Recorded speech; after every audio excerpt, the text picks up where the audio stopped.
चलिए, तो पिछली क्लास में हमने जीडीपी पढ़ा था और अभी हम पढ़ने वाले हैं जीएनपी के बारे में। तो सबसे पहले हमने जो पढ़ा था हम देख लेते हैं कि जीडीपी हमने क्या क्या पढ़ा था। देखो, जीडीपी क्या होती है, तो एक वर्ष में किसी देश के अंदर उत्पादित वस्तु एवं सेवाओं का अंतिम मूल्य क्या होता है, जीडीपी होता है। ठीक है, आज हम क्या पढ़ेंगे, आज हम पढ़ेंगे जीएनपी के बारे में। जीएनपी क्या होती है, ठीक है। तो जैसे कि एक कोई कंपनी है यहाँ पे जियो ने यहाँ पे 100 रुपया कमाया एक साल में। टाटा ने कमाया यहाँ पे 150। वो कोई बाहर की कंपनी है, जैसे मैं मान लेता हूँ बाहर की कोई कंपनी मान लेते हैं हम लोगों ने, मानी सैमसंग। इसने कमाए यहाँ पे 50 रुपये। और अपने ही देश का कोई व्यक्ति है, अपने ही देश का एक बंदा है जो काम विदेश में है, जिसका नाम मान लेता हूँ मैं यहाँ पे है कालू, और वहाँ पे कमा देता है वो 100 रुपये। ठीक है, अब मुझे अगर यहाँ से जीडीपी पता करनी है या जीएनपी, अब जीडीपी क्या होगी, जीएनपी क्या होगी, वो हम देखते हैं। जीडीपी क्या था, तो जीडीपी के अंदर जो अपने देश की सीमा के अंदर है, हम सिर्फ उसी उत्पादन को हम लोग लेते हैं। जीडीपी जो होती है वो उत्पादन पे डिपेंड करती है। ठीक है, आपने एक साल में कितना उत्पादन किया है ये डिपेंड करता है। ठीक है, ये जीडीपी डिपेंड करती है। जीएनपी जो होती है ये एक साल में उत्पादित है, ये किसी सीमा में निर्धारण नहीं होता है। लेकिन अगर आप किस देश का है, अगर आपके देश का है भारत देश, मान लीजिए भारत देश है, तो जियो किसका, भारत देश की। टाटा किसका, भारत देश का। ये कालू, ये भी भारत का ही था, किसी गया तो किसी और देश में है, चाहे किसी और देश में कमा रहा है, लेकिन है तो भारत का देश का।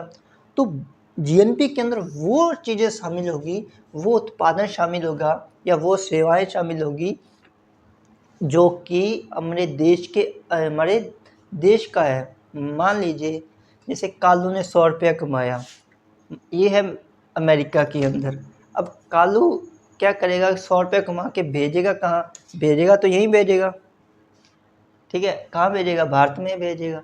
तो कालू जो है वो सेवा दे रहा है अपनी, यानी कि वहाँ किसी और देश में कमा रहा है, और देश के अंदर वो उत्पादन वहाँ पे जॉब वगैरह कर रहा है, लेकिन जो पैसा आ रहा है उसमें से कुछ पैसा वो यहाँ भेजेगा, भारत में भेजेगा, तो वो अपने देश का है, यानी वो अपने भारत देश की जीएनपी के अंदर काउंट हो जाएगा। जियो है जो भारत के अंदर है, ठीक है, तो ये भी काउंट हो जाएगा। टाटा है ये अपने भारत का, ये भी काउंट हो जाएगा। अब साहब काउंट क्या नहीं होगा, तो काउंट इसमें ये नहीं होगा। क्यों, ये अपने अब काउंट क्यों नहीं होगा, है तो ये अपने देश के अंदर, अपने भारत के अंदर रह के काम कर रहा है। लेकिन अब ये देखिए कि ये चाहे भारत के अंदर ही रह के काम कर रहा है सैमसंग, लेकिन किसकी कंपनी है, चाइना की कंपनी है, किसी और देश की कंपनी है, विदेश की कंपनी है ना भाई। तो विदेश की कंपनी है तो अपने देश के सिर्फ जीडीपी में शामिल होगी और जीएनपी में शामिल नहीं होगी, क्योंकि जीएनपी ये कहता है कि आपके देश का जो है, ठीक है, आपके देश की जो धरोहर है वो आपके देश में रहेगा, आपके जीएनपी में काउंट होगा। बल्कि अगर जीएनपी काउंट करनी है तो आपको सिर्फ अपने देश की चीज़ों को लेना पड़ेगा। ठीक है, अपने देश की। इसका एक फॉर्मूला भी होता है, मैं आपको सीधे भी काउंट करना सिखाता हूँ और सीधा भी काउंट करना सिखाता हूँ। तो जीएनपी का मतलब क्या होता है, तो जीएनपी का मतलब क्या होता है, ग्रॉस नेशनल प्रोडक्ट। ठीक है, हिंदी में बोलें तो सकल राष्ट्रीय उत्पाद। ध्यान से देखो, राष्ट्रीय लिखा हुआ है, राष्ट्रीय मतलब आपके राष्ट्र का होना चाहिए। ठीक है, अब जीएनपी मुझे निकालनी है, तो सबसे पहले मुझे बताओ जीडीपी कितनी है। ठीक है, अगर आपने क्लास देखी है तो फिर आपको पता होगा जीडीपी कितनी है। जीडीपी के अंदर तो आपकी सीमा के अंदर होता है, जो आपके देश के अंदर है। ठीक है, चाहे वो देश का है चाहे विदेश का है, इस पर कोई फ़र्क नहीं पड़ता। देश की कंपनी है या देश की कंपनी, देश का व्यक्ति, आपके देश की सीमा में रह के काम कर रहा है, या कोई विदेश की कंपनी है, विदेश का जो व्यक्ति है वो आपके देश में रह के काम कर रहा है, तो वो भी आपके जीडीपी में आएगा। ठीक है, जीडीपी में कौन नहीं आएगा? जीडीपी में कालू नहीं आएगा। क्यों? किसी और देश के अंदर है, और जिस देश में भी वो कालू काम कर रहा है उस देश की जीडीपी में वो आ जाएगा। अब हम देखते हैं जीडीपी कितनी होगी, तो आपके देश के अंदर रहना चाहिए। ठीक है, तो देश के अंदर कौन है? जियो देश में है, टाटा देश में है, सैमसंग आपके देश में है। टोटल कितना हुआ? तो देखिए 100, 50, 150 और 150 और 150, 300, 150 और 150 कितना हुआ? 300। तो जीडीपी कितनी हो गई? 300 आपकी जीडीपी हो गई। 300 क्या हो गई? जीडीपी हो गई। ठीक है भाई, ये हम लोग देख लेते हैं। अब मुझे निकालना है जीएनपी। क्या निकालना है? जीएनपी। तो जीएनपी क्या कैसे ज्ञात करेंगे? जीएनपी कैसे ज्ञात करेंगे? जीएनपी ज्ञात करने के लिए अगर आप सीधा ज्ञात करना चाहते हो तो सीधे भी ज्ञात कर सकते हैं। अगर आप फॉर्मूला वाइज देखना चाहते हैं तो फॉर्मूला वाइज भी ज्ञात कर सकते हैं। मैं आपको एक बार सीधा निकाल के बताता हूँ, फिर फॉर्मूला लगाएंगे। ठीक है, मैंने क्या बोला था कि आपके देश का होना चाहिए, आपके देश का होना चाहिए, फ़र्क नहीं पड़ता। यहाँ पे सीमाओं की, देश की सीमाओं का कोई भी ज़रूरत नहीं पड़ती है। आप देश की सीमाओं के बाहर भी जा सकते हो। अगर आपके देश का कोई व्यक्ति या देश का कोई कंपनी किसी और देश में काम कर रही है तो आप वहाँ पर भी इसे, ठीक है, वहाँ पर भी इसे देख सकते हो। मतलब कि किसी देश के अंदर अगर आपकी कंपनी है, आपका कोई व्यक्ति काम कर रहा है तो आप उसकी इनकम भी इसके अंदर एंटर कर सकते हो 1 साल की। ठीक है, तो अब देखो, देखना क्या है? जीएनपी। यहाँ पे देखो, जियो आपके देश का है तो जियो का उत्पादन आएगा। जियो क्या है आपके देश का? तो जियो का 100 रुपया आ गया। ठीक है, यहीं आपके देश का क्या है? यहीं आपके टाटा आपके देश का है। टाटा आपके देश का है, टाटा आ जाएगा यहाँ पे। कितना है टाटा? 150 है, तो टाटा का 150 आ जाएगा। ठीक है, अब बात आती है कि सर सैमसंग आए या नहीं आएगा? सैमसंग नहीं आएगा भाई, क्योंकि विदेश की कंपनी है। किसकी है? विदेश की कंपनी। आपके देश में रह के काम कर रही है, ये डजंट मैटर दैट कि आपके देश में रह के काम कर रही है या नहीं कर रही है, पर आपके देश में रह के काम कर रही है ये, मगर है तो विदेश की, चाइना की कंपनी है। तो इसको हम जीएनपी में नहीं लिखेंगे, क्योंकि जीएनपी ये कहता है कि मुझे सिर्फ राष्ट्रीय चीज़ चाहिए, मुझे मेरे देश की चीज़ों को देखना, मेरे देश के उत्पादन को, वस्तु और सेवाओं के अंतिम मूल्य को देखना है, ये हमारा जीएनपी कहता है। तो सैमसंग इसमें ऐड नहीं होगा। ऐड क्या होगा? तो सब कालू ऐड होगा। अब कालू क्यों ऐड होगा?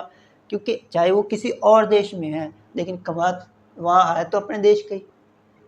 वहाँ पे जो इनकम कमाएगा उसमें कुछ हिस्सा अपने भारत देश में आएगा। भारत में उसका मान ली 100 रुपये कमाया और 100 में से 50 रुपये उसने यहाँ भेज दिए, तो वो ठीक है, तो है तो अपने देश का ही भाई, ये कमा के यहीं भेज रहा है। ठीक है, तो कालू जो है वो कितना है? 100 रुपये। कालू का यहाँ पे कितना हो जाएगा? 100 रुपये हम ऐड कर देंगे। टोटल कर लो, 100, 200, 200 और 150 कितना हुआ? 350।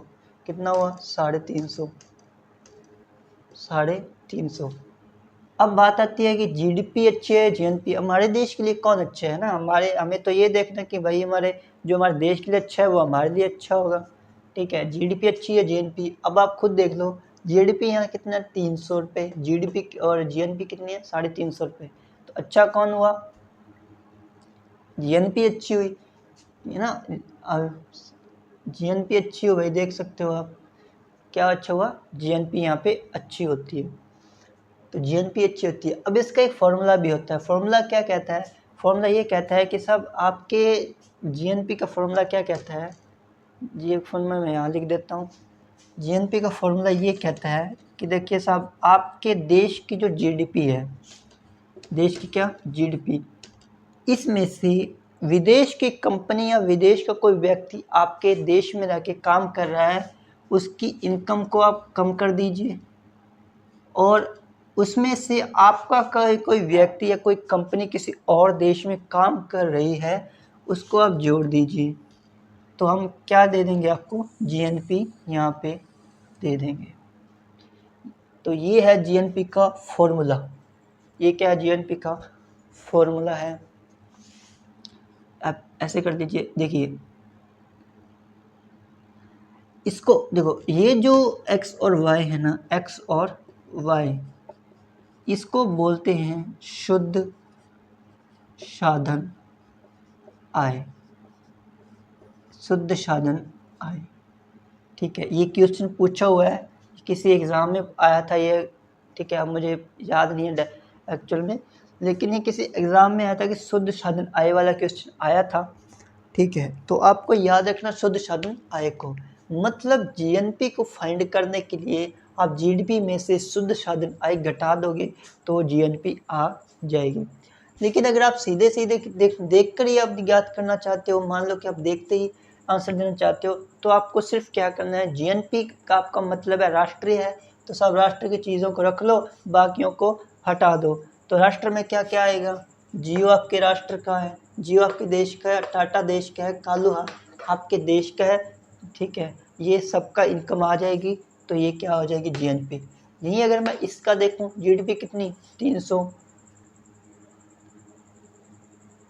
जीडीपी कितनी है 300 है, और एक्स क्या है, एक्स क्या है, विदेश, जो ये विदेशी व्यक्ति का, विदेशी